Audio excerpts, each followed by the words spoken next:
Hello and welcome back to Book Summary in Minutes. I'm your host and I'm absolutely thrilled you've joined me today. If you're new here, this is where we dive deep into life-changing books and distill their most powerful insights into digestible, actionable summaries that fit into your busy life.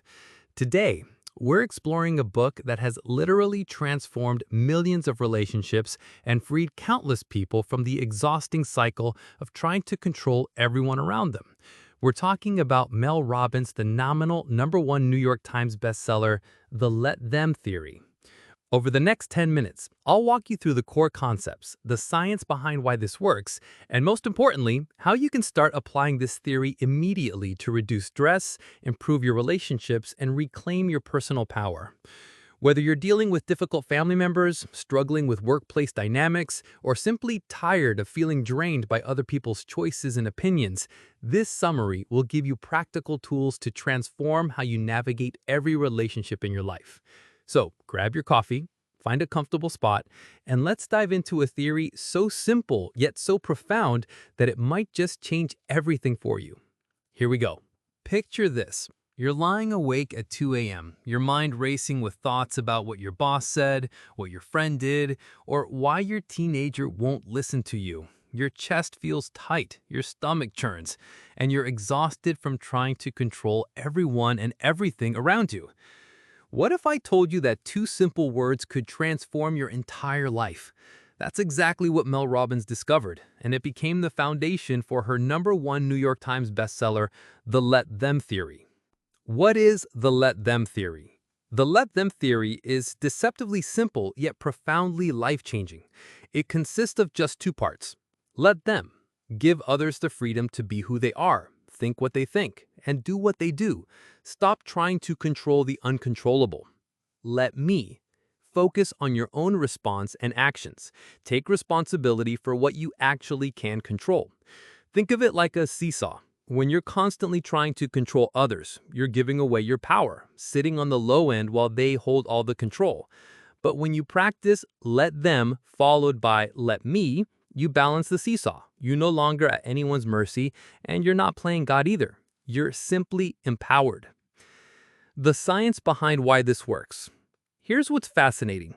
Research shows that 7 out of 10 people live in chronic stress from trying to control others. Your brain literally can't control another person's thoughts or actions. It's neurologically impossible. Yet we exhaust ourselves trying. When you're stressed about controlling others, your brain switches from your rational prefrontal cortex to your reactive amygdala. You're essentially operating like a child having a tantrum, not a capable adult making wise decisions. Section 1. Stop wasting energy on things you can't control. Mel shares a perfect example from her own life. Her son's prom plans were completely unstructured. No dinner reservations, no transportation plan, just chaos. She wanted to swoop in and fix everything, but her daughter said something that changed her perspective forever. "Mom, just let them handle it." Those 3 words, let them, became her awakening. She realized she'd been wasting enormous amounts of energy trying to control things that weren't hers to control. Here's the brutal truth. The more energy you spent trying to control others, the less energy you have for creating the life you actually want. Section 2. The stress connection. Think about your last stressful day. How much of that stress came from things you couldn't actually control? Your coworker's attitude, your partner's mood, traffic, other people's decisions? The let them theory acts like a sigh of relief for your stressed brain.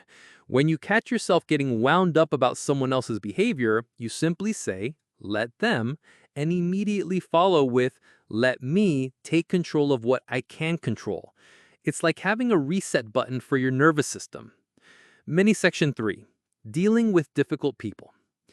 Here's something that might surprise you. Most adults who act difficult are essentially throwing tantrums like 8-year-olds. They never learned proper emotional regulation. Robbins suggests imagining the child version of difficult people when they're having meltdowns. A demanding boss becomes a scared kid afraid of losing control. An argumentative family member becomes a child who doesn't feel heard. This doesn't mean you accept bad behavior. It means you respond to their emotional immaturity without getting pulled into the drama yourself. Section 4. The opinion trap. One of the biggest ways we give away our power is by trying to control what people think about us. Robbins was paralyzed for 2 years, afraid to post on social media because she feared judgment from other speakers. Here's what she learned. People's opinions of you are none of your business. Your business is creating the life you want to live. Think about it. Someone will have an opinion about you whether you play small or dream big. Someone will judge you whether you stay safe or take risks. So why not risk being judged for living fully rather than for playing it safe? Mini section 5. Relationships and love. The let them theory transforms how you love people. Instead of trying to change them, you practice understanding their frame of reference, their life experiences, fears, and history that shaped who they are. You can love someone deeply while still maintaining boundaries. You can accept people as they are without enabling harmful behavior. Love becomes about witnessing and supporting, not controlling and fixing. For romantic relationships, this means stopping the chase. Let them show you through actions, not words, who they really are. The right person won't need to be convinced to value you. Mini section 6. Helping others without rescuing. Here's a hard truth. The most loving thing you can do is stop rescuing people from the pain that could finally motivate them to change.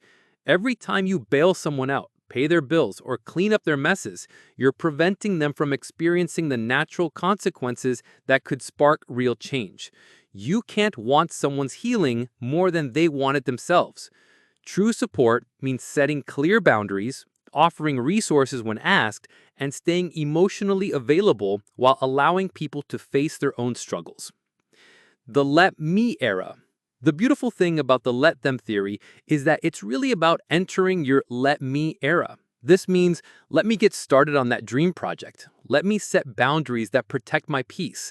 Let me take risks without needing everyone's approval. Let me create the relationships I deserve. Let me focus on my own growth instead of fixing others. When you stop spending energy on things you can't control, you suddenly have abundant energy for things you can control. Your choices, your responses, your dreams, your boundaries. Practical daily application. Start small. When you feel that familiar stress rising about someone else's behavior, pause and ask yourself, is this something I can actually control? If the answer is no, practice saying, let them, either out loud or in your head. Let them have their opinion. Let them make their choice. Let them handle their situation. Then immediately shift to, let me. Let me control my response. Let me focus on what I need. Let me choose what serves me best. It's like training a muscle. The more you practice, the stronger your ability to let go becomes. Wrap up. Your life is waiting. The let them theory isn't about becoming passive or uncaring. It's about becoming powerfully selective with your energy. It's about loving people without losing yourself. It's about creating space for the relationships and opportunities that truly deserve your attention. As Mel Robbins puts it, the life you want is waiting on the other side of letting go. Your let me era starts now. Stop waiting for others to change, for permission to dream big, or for the perfect moment to start living authentically. The person you're becoming is ready to meet the life you're creating, but only when you stop trying to control everyone else's journey and start fully owning your own. Remember, you can't control what others do, but you can always control what you do next. And what you do next is everything. And there you have it, the Let Them Theory by Mel Robbins in just 10 minutes. We've covered the powerful two-part framework of let them and let me, explored the science behind why trying to control others creates stress, and discovered how this simple shift in perspective can transform your relationships, reduce your anxiety, and help you reclaim your personal power. The beauty of this theory lies in its simplicity. You don't need complicated strategies or years of practice. You can literally start applying let them and let me in your very next conversation or challenging situation. I hope this summary has given you some valuable insights and practical tools you can use right away. If you found this helpful, I'd love to hear about your experience trying out the let them theory in the comments below. Before you go, make sure to check out our last video where we explored another life-changing book. You'll find it linked right here on your screen. And don't forget to subscribe and hit that notification bell so you never miss our latest book summaries. I'm already working on another incredible book for our next episode that I know you're going to love.